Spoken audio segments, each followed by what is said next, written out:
A brutal crime and the possibility of everything being prevented leaves Houston devastated and a family broken.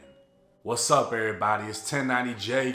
I'm rocking with y'all and y'all rocking with me. And for this video, we're gonna be speaking on a Houston man that was found asleep covered in blood after killing his own sister and 2-year-old niece. I don't understand hurting your own sister, hurting a woman, hurting another person, period. But what possessed you to hurt this baby? His so-called friends laced him on some fake weed and it him up. So he come home on a rampage.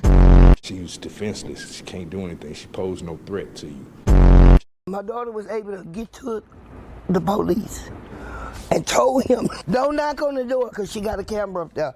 Don't knock on the door, kick it in. Somebody with this little regard for human life, somebody that's willing to stab a 2-year-old to death is not somebody we can have walking out into society.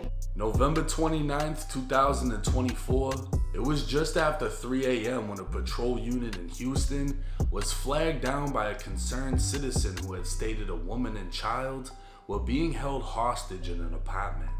The citizen would identify 29-year-old Kendrick Fisher, stating he was the man behind the chaos. With lives at stake and no time to waste, officers breached the third-floor apartment with guns drawn. To their surprise, it was eerily quiet inside as they observed Kendrick covered in blood, asleep on the couch. Placing him in handcuffs, officers were met with a dreadful silence as they called out to the hostages. Still alert, they began searching room by room until they made the horrific discovery. 28-year-old Janine Fisher laid with her 2-year-old daughter Carly by her side. They'd been stabbed multiple times and pronounced dead at the scene. It was clear what had taken place, and officers would observe Kendrick had injuries consistent with a violent altercation, meaning Janine had fought for her life and her daughter's life, only to be overpowered by her own brother. A convicted felon, Kendrick had been released last December after a 7-year prison sentence for armed robbery. He'd receive additional time after being caught with contraband inside of prison. Struggling to find his way in society, he moved in with his sister, causing concern in the apartment complex. Speaking with neighbors, investigators would be told Kendrick gave them eerie feelings as they knew about his past and questioned if he'd changed. Investigators were unable to come to a conclusion as to why he snapped, but Kendrick's mother would come forward stating her daughter and granddaughter could have been saved. It already beat the hell out of me. I left me, I seen her the last time. So he come home on a rampage. I put him out. I'm his mom. I put his out. He threatened our whole family to kill. Joanna Fisher stated she repeatedly reached out to law enforcement, hoping to get her son admitted into a mental institution due to his mental health struggles. On November 24th, 5 days before the fatal incident, he tried to attack her, which had never happened before. She'd filed a report with the police stating the family called the police after Kendrick attempted to steal money, leading to the altercation. The family told police Kendrick threatened his mother, and she said he struck her, destroying property within her home until he was physically pushed out. But according to Joanna, the police did nothing. It would later be discovered Gianna called 911 herself hours before being killed.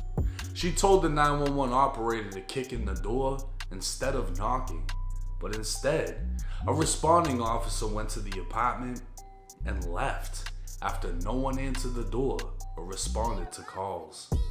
Had the officer forced entry, he would have discovered the hostage situation instead of a murder scene. Kendrick Fisher has been charged with 2 counts of capital murder for the brutal death of his sister and 2-year-old niece. And because Texas is Texas, he now faces death by execution, a punishment many would deem fitting for a man who's able to kill his own flesh and blood and then sleep as their blood dried on his skin.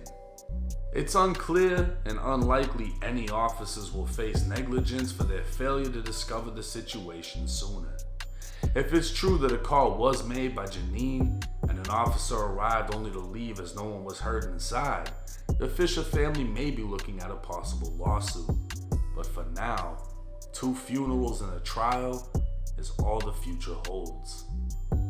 Now, this is a devastating and scary case because you can't just put every convicted felon into a box, but you can't ever predict who's gonna snap. Now, we don't know what exact mental health struggles he was going through, but 7 years in prison is bound to have an effect on you, and that goes for anybody. No one really comes home from prison completely normal. You're gonna be subjected to things that you haven't seen or been through unless you grew up in a violent environment, because that's what prison is. It's the gladiator school. You're seeing stabbings and fighting. You become used to negativity. It's not a friendly place. Anger and evil thrives inside of every single prison across the country. It was alleged that the mother was blaming lace marijuana. Maybe she was mixing that up with K2 when he started smoking K2, which can cause psychosis. I don't know if I can go for that because I myself have smoked it along with plenty of other people, and I never felt like killing a woman or a child. Now, like I said, Texas is Texas, and he's facing execution. Will he get it? I have no idea. How long will it take? I'm not sure. I'm sure it's going to take some time. But there's also the possibility he either gets an insanity plea or pleads out to a life sentence, and then he just, gets the shit stabbed out of him in prison. Which would almost be an eye for an eye, since that's what he did to his own family. But even though he snapped, it's kind of like when a pit bull snaps, right? That pit bites your kid or bites your wife. The love for the dog is still there, but you understand that dog can't be there anymore, and it needs to be removed. That's more or less how I feel about this situation. Let me know y'all's thoughts and comments in the comment section. Rest in peace to the victims. If any of y'all find a GoFundMe for the mother or daughter, please drop it in the comment section so I can pin it. This is the holiday season. Regardless of who is who and what is what, for any family to lose family members during this time, especially in such a horrific way, I'd love to be able to somewhat help them out in this situation. But hey, it's 1090 Jake. I'm rocking with y'all and y'all rocking with me. Until next time.